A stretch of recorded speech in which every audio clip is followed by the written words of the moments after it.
군자란이라죠.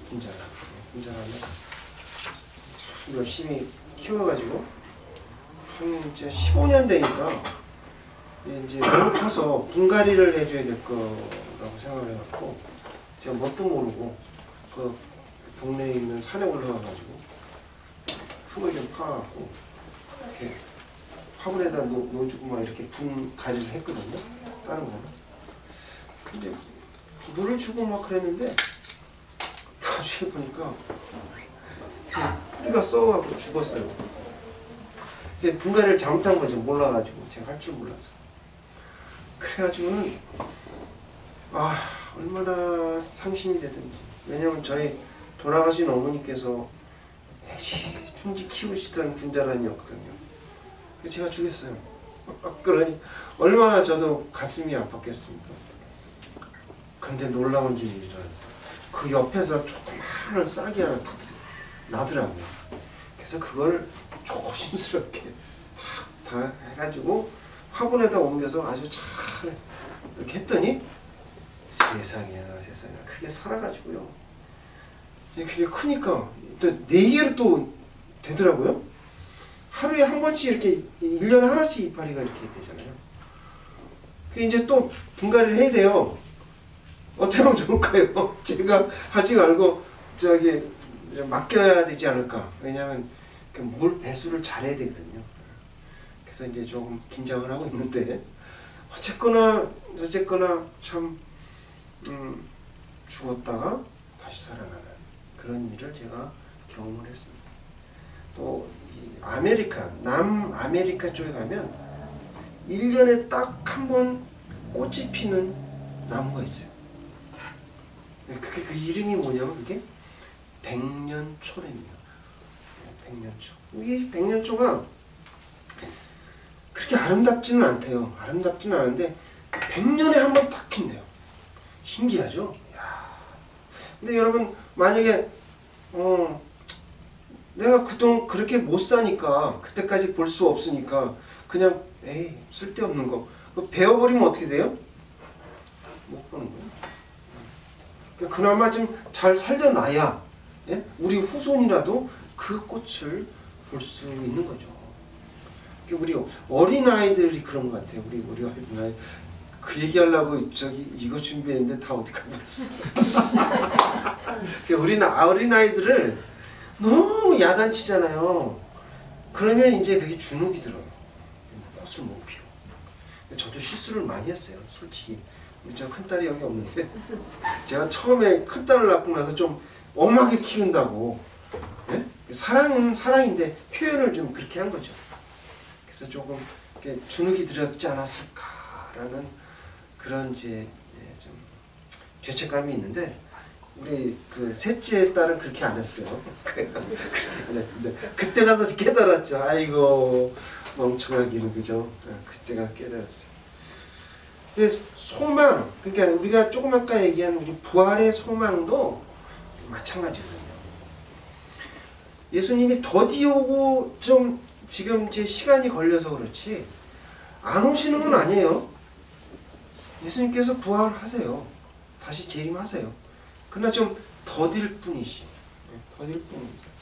우리가 세상은 이렇게 눈에 보이는 것만, 보이는 것만을 추구해요. 근데 보이지 그것만이 다가 아니거든요. 우리가 그 아는 행성 보이진 않잖아요. 근데 모래알보다 더 많대요. 모래알보다. 바다에 있는 모래알보다. 그러니까 그만큼 우리가 보이지 않는 세계가 더 많다. 여러분 잘 아시다시피 빙산이라고 있잖아요. 저쪽 그 북극에 가면 빙산이 있는데 빙산은 그 위에 있는 것만 보시면 절대 안 됩니다. 나중에 타이타닉처럼 돼요. 그 밑에 어마어마한 얼음이 있는 거죠. 그래서 이제 제가 어렸을 때를 회상해 보면 저 어렸을 때에 교회 다닌다고 이렇게 말 이렇게 못했어요. 왜냐면 그때 당시에 복음이 그렇게 많이 펼치지도 않았고 놀림을 당했어요. 학교에서. 너 교회 다니냐? 막 이러면서. 그래서 이제 그런 말을 못하는데 요새는 그렇게는 안 해요. 조롱하거나 뭐 이렇게는 안 하는데 그렇다고 또 환영받지는 못하죠. 지금 상황에. 이게 이제 우리는 지금 이제 1980년대에 90년대 그 당시에 기독교가 이렇게 이제 붐이 돼가지고 1000만 명까지도 됐었어요. 게다가 지금은 이제 우한 코로나를 당하고 그래서 이제 쇠퇴기에 있다고 봐야 돼요. 쇠퇴기. 그러니까 우리가 부활을 믿는 사람들은 점점 줄어드는데 아까 선교사님 말씀하셨듯이 앞마당은 이렇게 막 우리가 그 사람들 쳐들어가고 막 그러는데 잠깐 우리 뒷마당 다 내줄 수밖에 없어요. 요새 모슬람 신자가 점점 늘어나고 있습니다. 오일머니로도 그렇고 여러 가지 하여튼 왜 그런지 잘 모르겠어요. 왜 그럴까요? 출산을 많이 합니다. 예. 출산도 잘 안 하고 이러다 뭐 출산한다고 해서 예수 또 믿는 것도 아니잖아요 지금. 그러니까 지금 우리 영적 상태가 어떻게 보면 좀 침체기에 와 있다 볼 수가 있죠. 그래서 우리나라가요, 저도 뭐 소피아 성당 가봤거든요. 근데 소피아 성당처럼 원래 거기가 하나님의 그 말씀을 전하고 찬양드리던 그런 장소예요. 그런 장소가 지금은 어떻게 변했어요? 모슬람의 모스크로 변하고 이런 때가 되지 말라. 우리나라도 그렇게 되지 말라는 보장이 없어요. 100년 후에 그렇게 될 수도 있거든요. 그러면 그렇다면 우리는 어떻게 될까? 그러면 우리는 교회 세태기에 어떻게 살아야 될까를 한번 우리 생각해 보고자 합니다. 오늘 본문을 통해 하나님 우리에게 주시고자 하시는 말씀은 첫째, 부활 신앙을 굳건히 지켜야 합니다. 따라해 볼게요. 부활 신앙을 굳건히 지켜야 합니다. 라고 말씀하십니다. 살아계신 하나님의 말씀입니다. 1절, 2절을 다 같이 봉독하겠습니다. 시작. 형제들아, 내가 너희에게 전한 복음을 너희에게 알게 하노니 이는 너희가 받은 것이요 또 그 가운데 선 것이라. 너희가 만일 내가 전한 그 말을 굳게 지키고 헛되이 믿지 아니하면 그로 말미암아 구원을 받으리라. 아멘. 사도 바울은 빌립보서에서요 우리에게 구원받기가 쉽다라고 했습니까? 쉽다라고 얘기 안 했어요. 표대를 향하여 발은 박질해야 된다. 이렇게 말씀을 하십니다. 우리가 너무 구원을 쉽게 예전엔 그렇게 복음을 우리 한국에서 전하다 보니까 그런 조금 부작용이 생겼는데 구원이 그렇게 쉬운 것은 아닙니다. 그래서 우리가 생각할 적에 지속적인 하늘의 소망을 갖는 것이 매우 중요하다. 이 영성책을 쓴 존 비비어 목사가 있어요. 혹시 들어보신 적이 있으신지 모르겠는데 존 비비어. 이 사람은 뭐라고 되어 있냐면 끈질김이라는 책에서 뭐라고 얘기했냐면 끝까지 변하지 않는 믿음, 어떤 시련이 와도 절망하지 않는 믿음, 그 다음에 자신의 사명을 다하는 끈질김, 이게 바로 믿음이다. 이렇게 정의를 했습니다. 마치 노아도 그때 그랬잖아요. 120년 동안 방주를 지으면서 사람들의 조롱을 받았거든요. 저 사람처럼 멍청하기는 어떻게 저렇게 높은 산에다가 큰 배를 짓고 있나. 그렇잖아요. 바닷가에 근처에 지어야 배가 뜰 거 아닙니까? 그렇게 조롱을 받았지만 그는 굳건히 하나님의 명령을 완수했죠. 그래서 120년 동안 노아는 방주를 지었는데 사람은 누구나 시간이 지나면요 하나님에 대한 열정이 식어질 수밖에 없어요. 또 천국에 대한 소망도 쉽게 잊어버립니다. 그게 뭐 사람이 당연한 이치이죠.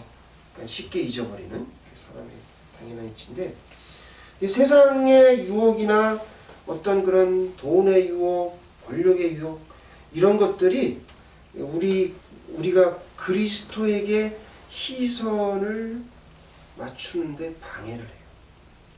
방해를 한다. 그리고 하늘을 바라보는 소망을 잊어버리게 만듭니다. 베드로전서 1장 9절에 이런 말씀이 있어요. 믿음의 결국 곧 영혼의 구원을 받음이라. 유진 피터슨이 쓴 메시지 성경에서는 믿음을 잘 지켜왔으니 손꼽아 기다리던 완전한 구원을 얻게 될 것입니다. 라고 표현해요. 혹시 여러분 TVN에서 하는 미스트롯 3 보셨나요? 한 번이라도 보신 적 없어요? 미스트롯 3라는 그것이 아주 절찬리에 상영이 돼가지고 끝났어요. 그래갖고 이제 갈라소라고 그러나요?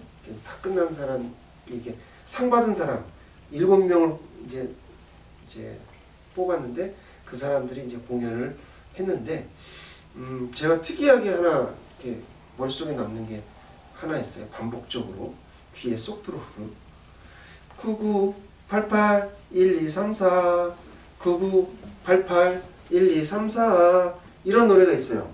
그게 제목이 99881234입니다. 쉽죠, 그죠? 네? 근데 그게 무슨 뜻이냐면 99세까지 팔팔하게 하루나 이틀 앓다가 죽자 이런 뜻이래요. 그러면서 한번 나중에 예배 끝나고 한번 유튜브에 한번 가보세요. 99881234 99881234 아주 중독성이 있는데 저는 제가 배우려고 하는 게 아니라 들으니까 바로 그냥 알게 됐는데, 그러면 우리 그리스도인들은 어떤 게 돼야 될까 생각을 해봤어요. 번호가 좀 틀려야 되지 않겠어요? 9988-0191 영원 구원. 네, 우리가 9988 99세까지 팔팔하게 사는데 영원 구원을 얻지 못하면 아무 의미가 없어요. 99세까지 살고 100살이 넘던 그 상관없어. 죽는 거잖아요, 어차피. 근데 우리는 죽을 사람들이 아니잖아요, 우리는. 그러니까 부활을 해야 되는데 무슨 부활? 영혼의 부활을 해야 된다. 그런 말씀을 드리고자 합니다. 그러므로 부활 신앙을 굳건하게 지켜야 된다라고 주님께서 말씀하십니다. 두 번째로 부활의 증인으로 살아야 합니다라고 말씀하십니다. 따라해 볼게요.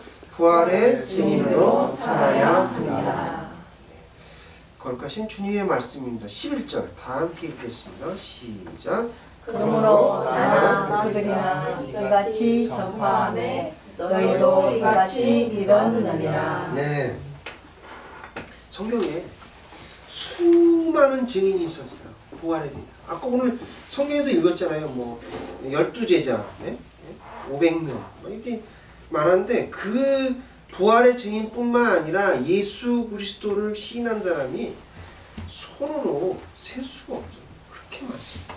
저도 그 중에 한 사람인데, 근데 예수의 부활에 대해서 많은 사람들이 그거를 이제 좀 과학적으로 증명하기 위해서 뭐라고 합니까? 보통 부활의 그 가능성, 부활이 진짜 가능하냐? 예?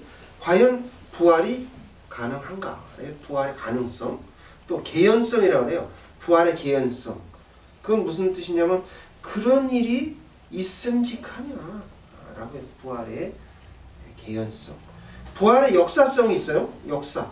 그럼 누가 처음 예전에 부활했던 사람이 있냐? 이런 것들을 저는 언급하고 싶지가 않아요. 여기서.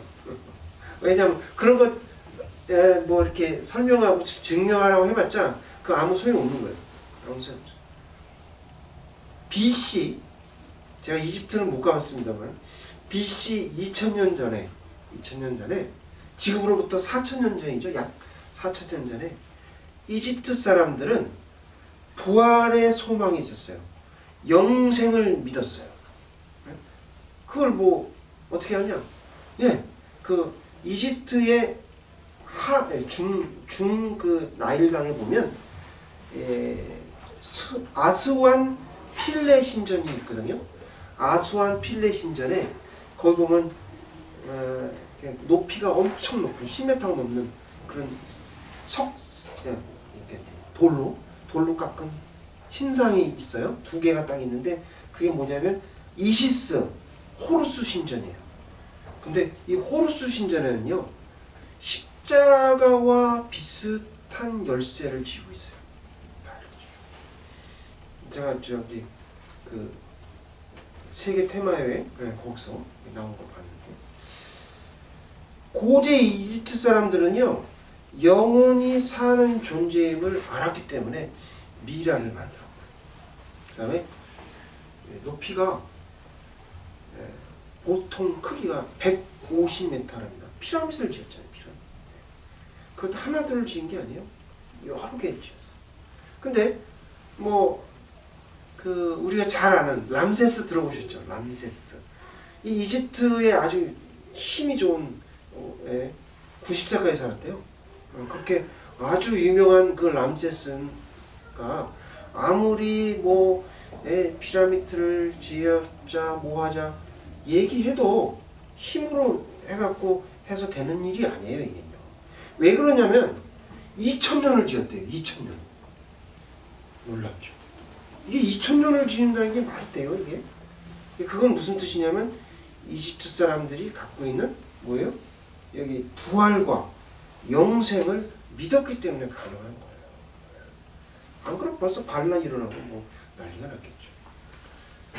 근데 만약에 우리가 부활을 안 믿는다 그러면 어떻게 됩니까?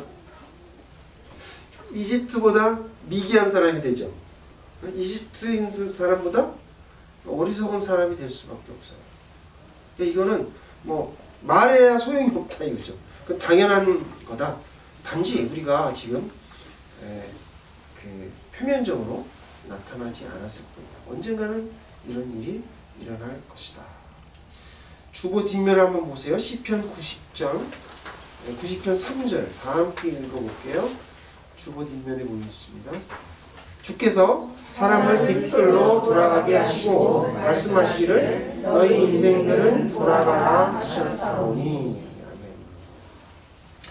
부활은요 아무나한테 주어지지 않습니다.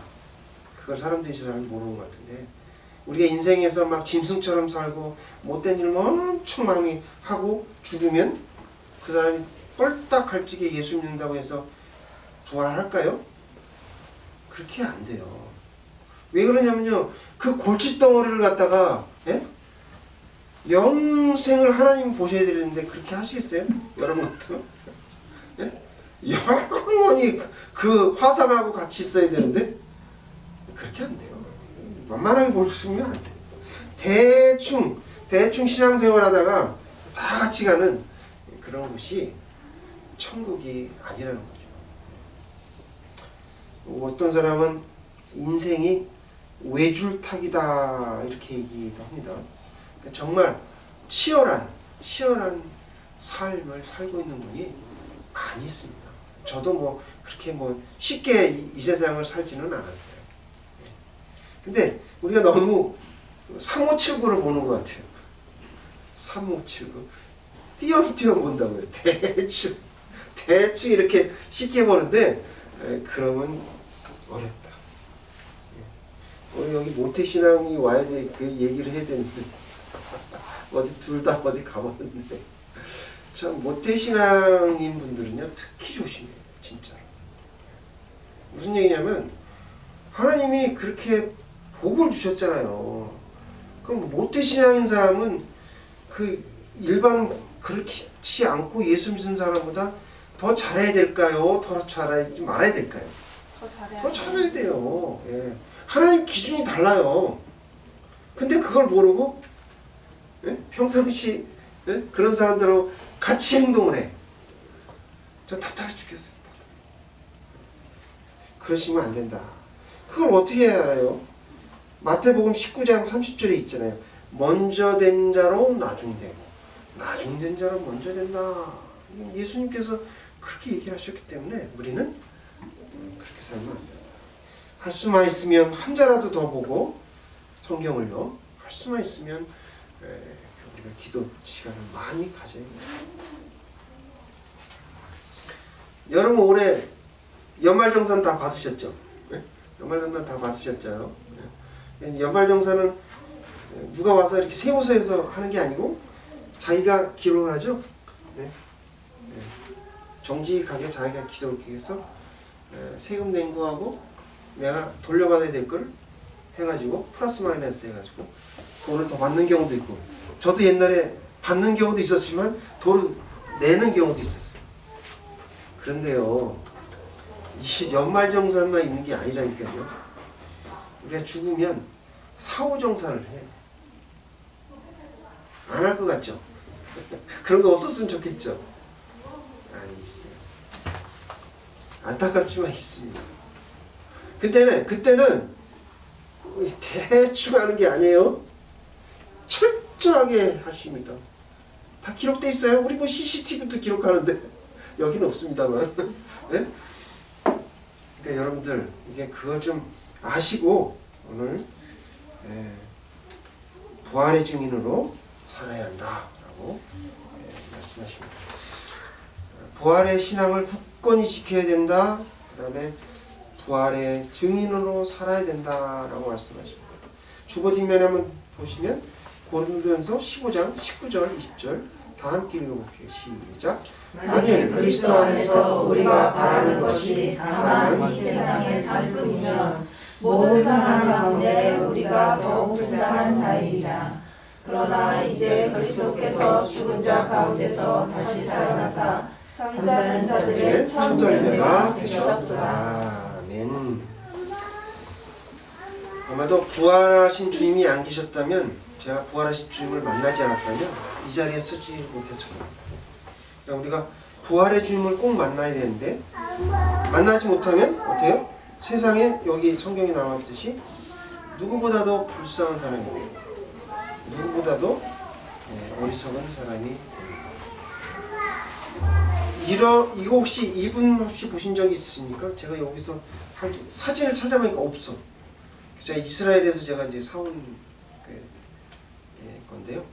이분이 누구냐면 이스라엘의 독립을 위해서 이렇게 그 초대 그 총리이고요. 아주 그 우리로 말하시면 이수인 장군, 김구 선생님의 가까운 그런 존경받는 이스라엘에서 존경받는 사람이에요. 벤구리온이에요 이름이. 그래서 거기 이스라엘에는 벤구리온 공항으로 가야 이스라엘을 성지순례할 수 있거든요. 이 사람이 뭐라고 얘기했냐면 우리는 성경을 지켜왔고 성경은 우리를 지켜주었다. 한번 따라해 볼게요. 우리는 성경을 지켜왔고 우리는 성경을 지켜왔고 성경은 우리를 지켜주었다. 성경은 우리를 지켜주었다. 네, 참으로 이제 가슴에 와닿는 말입니다. 우리가 신앙생활을 지키잖아요. 부활 신앙을 지키면 그 부활 신앙이 우리를 지켜준다는 거죠.